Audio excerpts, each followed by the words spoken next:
समय चांदवा जीवन आहे.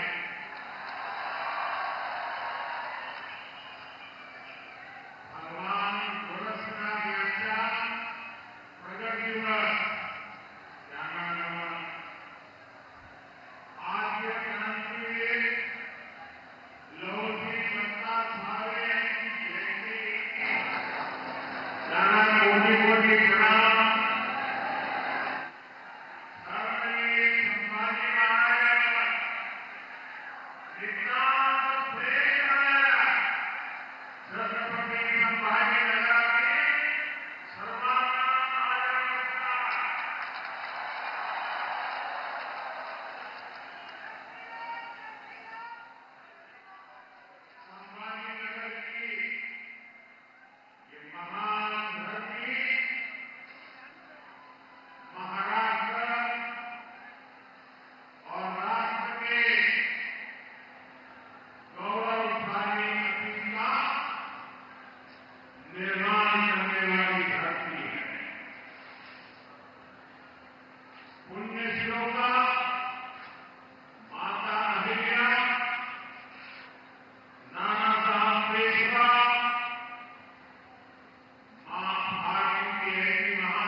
केवल नई सरकार बनने का चुनाव नहीं है,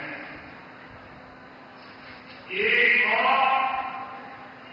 संभाजी महाराज को मानने वाले देशभक्त है, दूसरी ओर औरंगजेब का अनुदान करने वाले लोग हैं.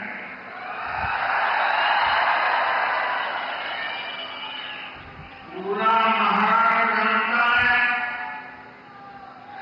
छत्रपति संभाजीनगर को उसका ये नाम देने की मांग बाला साहब ठाकरे ने उठाई.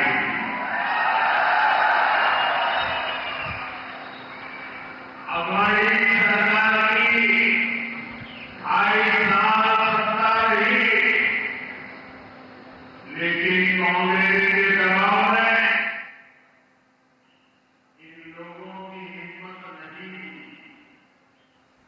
जबकि महायुति सरकार आते ही इस शहर को छत्रपति संभाजीनगर का नाम दिया.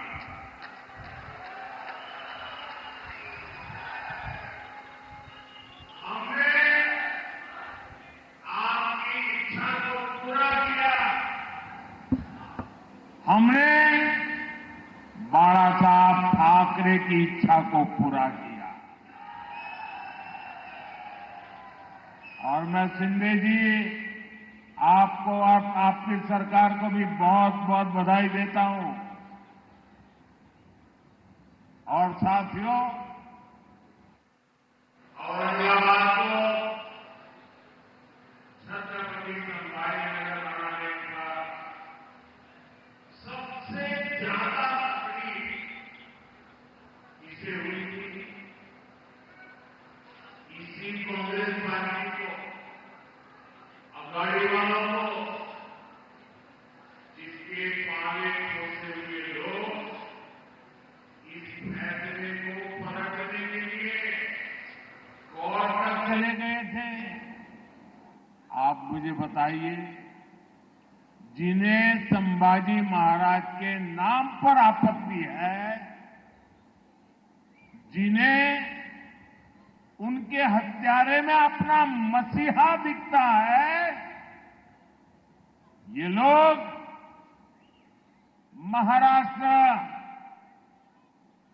और मराठी स्वाभिमान के खिलाफ खड़े हैं कि नहीं खड़े हैं? ये लोग हमारी पहचान के खिलाफ है या नहीं है? महाराष्ट्र क्या कभी भी ऐसे लोगों को स्वीकार करेगा क्या? साथियों, महाराष्ट्र को विकसित भारत के विजन का नेतृत्व करना है। बीजेपी और महायुति इसी संकल्प को लेकर काम कर रहे हैं। इसलिए आज महाराष्ट्र में आधुनिक इंफ्रास्ट्रक्चर का निर्माण हो रहा है। आज समृद्धि महामार्ग संभाजी नगर से होकर गुजर रहा है। मराठवाड़ा, विदर्भ और मुंबई से सीधे जुड़ गया है। जलगांव, धुलिया, सोलापुर से हाईवे कनेक्टिविटी के प्रोजेक्ट पर भी तेजी से काम हो रहा है। इस पूरे क्षेत्र में रेलवे को आधुनिक बनाया जा रहा है। साथियों, महायुति सरकार बनने के बाद देश में सबसे ज्यादा निवेश, फॉरेन डायरेक्ट इन्वेस्टमेंट अगर कहीं हुआ है तो वो मेरे महाराष्ट्र में हुआ है।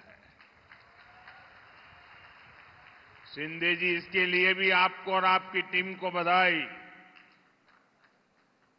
और इसका एक बहुत बड़ा लाभ आप लोगों को हुआ है। अकेले इस क्षेत्र में अब तक 70,000 करोड़ रुपए से ज्यादा के निवेश के समझौते हो चुके हैं। 45,000 करोड़ रुपए के प्रोजेक्ट्स यहां आ चुके हैं। आने वाले समय में बहुत सारी बड़ी बड़ी कंपनियां हमारे यहां काम करेगी। इसके लिए यहां महाराष्ट्र का सबसे बड़ा इंडस्ट्रियल पार्क बनाया जा रहा है। और इस सब का नतीजा क्या है? ज्यादा निवेश, ज्यादा कंपनियां, यानी संभाजी नगर और मराठवाड़ा के युवाओं को ज्यादा से ज्यादा अवसर, ज्यादा से ज्यादा रोजगार। साथियों, महाराष्ट्र में विकास के इस महायज्ञ के साथ ही हमारी सरकार विरासत का अनुष्ठान भी कर रही है। भगवान विट्ठल के भक्तों की सुविधा के लिए हमने पालकी महामार्ग का निर्माण करवाया है। महाराष्ट्र और मराठवाड़ा के लोग दशकों से मराठी को अभिजात भाषा का दर्जा देने की मांग कर रहे थे। मराठा गौरव से जुड़ा ये काम भी बीजेपी ने ही पूरा किया है। साथियों, अगाड़ी वालों ने महाराष्ट्र की परेशानियों को बढ़ाने के अलावा कोई काम नहीं किया है। मराठवाड़ा में लंबे समय से पानी का संकट रहा है, लेकिन कांग्रेस और अगाड़ी वाले हमेशा हाथ पर हाथ धरे बैठे रहे। हमारी सरकार में पहली बार सूखे के खिलाफ ठोस प्रयास शुरू हुए। महायुति की सरकार ने वैतरणा और उल्लास सब बेसिन से पानी मराठवाड़ा तक पहुंचाने का फैसला लिया है। जब देवेंद्र जी सीएम थे तो उन्होंने जलयुक्त शिवार योजना भी बनाई। जलयुक्त शिवार योजना से मराठवाड़ा में जल संकट सुधरना शुरू हुआ था। लेकिन भाइयों बहनों, बीच में 2.5 साल के लिए इन अगाड़ी वालों की सरकार आ गई थी। इन्होंने इस योजना को भी बंद कर दिया था। जब महायुति की सरकार आई तो ये काम दोबारा शुरू हुआ। छत्रपति संभाजीनगर में पानी की सप्लाई के लिए महायुति सरकार ने 1600 करोड़ रुपए से भी ज्यादा दिए थे। इस पर भी अगाड़ी वालों ने ब्रेक लगा दिया था। अब जब उसे दोबारा शुरू किया गया है तो इस योजना की लागत बहुत बढ़ गई है। इसके लिए अब केंद्र सरकार अलग से 700 करोड़ रुपए दे रही है। ये फर्क है महायुति और अगाड़ी वालों में। ये फर्क है बीजेपी और कांग्रेस में। आप मुझे बताइए, महाराष्ट्र में सरकार पानी और सूखे से मुक्ति दिलाने वाली होनी चाहिए या इन योजनाओं को ठप करने वाली होनी चाहिए? ये अगाड़ी वाले बूंद बूंद पानी के लिए आपको तरसाएंगे। तरसाएंगे कि नहीं तरसाएंगे? इसलिए विशेषकर मैं माताओं बहनों को कहता हूं, ये अगाड़ी वालों को घुसने ही मत देना, वरना आपको पानी के लिए भी तरसा के रखेंगे। इसलिए मैं कहता हूं, भाजपा महायुति आहे तर गती आहे, महाराष्ट्राची प्रगती आहे। साथियों, महायुति के लिए हमारा किसान हमारा अन्नदाता है। विकसित महाराष्ट्र का सबसे मजबूत स्तंभ है। यहां कपास के किसान बहुत बड़ी भारी मात्रा में है। हमारी सरकार कपास किसानों की आय बढ़ाने के लिए भी हर संभव प्रयास कर रही है। महाराष्ट्र में टेक्सटाइल पार्क खुलने से स्थानीय कपास उद्योग को बढ़ावा मिलेगा। किसान सम्मान निधि के तहत महाराष्ट्र के 1,20,00,000 किसानों को 33,000 करोड़ रुपए से ज्यादा उनके खाते में जमा हो चुका है। छत्रपति संभाजी नगर के ने भी 4 लाख से ज्यादा किसानों को, यहां मेरे किसान भाई बहनों को फायदा मिला है। महायुति सरकार की नमो शेतकरी योजना की वजह से किसानों को डबल पैसा मिल रहा है। साथियों, हमारी सरकार सोयाबीन किसानों को संकट से उबारने को अलग से 5,000 रुपये दे रही है। महायुति सरकार ने सोयाबीन का न्यूनतम समर्थन मूल्य 6,000 प्रति क्विंटल करने का भी वायदा किया है।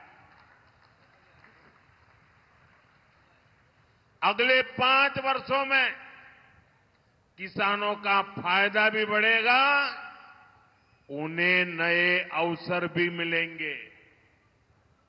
हम इस प्रयास में लगे हैं कि अब हमारे किसान भाई बहनों को बिजली बिल की चिंता ही ना हो, इसलिए हम हर खेत तक सोलर ऊर्जा पहुंचाने में जुटे हैं। बड़ी संख्या में सिंचाई के पंपों को सोलर पंप में बदला जा रहा है। यही नहीं, हमने डेयरी के काम में जुटे किसानों की भी चिंता की। हम गोपालक, पशुपालक किसानों को किसान क्रेडिट कार्ड की सुविधा दे रहे हैं। साथियों, कांग्रेस पार्टी सरकार बनाने के लिए विकास पर नहीं, बंटवारे पर भरोसा करती है। कांग्रेस दलितों, पिछड़ों, आदिवासियों को आगे बढ़ने से रोकती है, ताकि सत्ता पर पीढ़ी दर पीढ़ी इनका कब्जा बना रहे। इसलिए कांग्रेस शुरू से ही आरक्षण के खिलाफ रही है। आप देखिए, इन दिनों इंटरनेट पर पुराने अखबारों की तस्वीरें वायरल हो रही हैं।